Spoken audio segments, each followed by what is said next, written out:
Afternoon. Kami ngayon ay narito sa bayan ng Baclayon.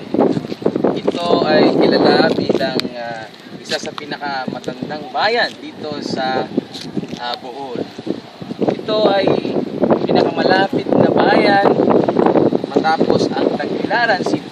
At narito ang isa sa pinakamatandang church, Catholic Church sa buong Pilipinas, ang Baclayon Church. Nakikita nyo ito ang Baclayon Church. Sa kasamaang palad, nasira siya ng lindol ang ilang taon na nakalipas, pero ngayon ay nasa restoration period siya. Napakaganda ng lugar na to, napakatahimik. At ang nature ay sobrang ganda. Nakita nyo ang isla na ito na aking natatanaw. Isa ito sa pinakamagandang isla rito sa Baclayon, sa Bohol. No?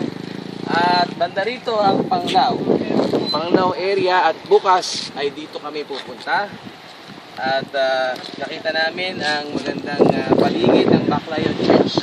Kasama ko ang aking kaibigan, si Jing Manhilot.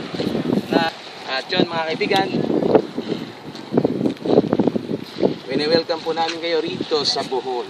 Ito ang aming first day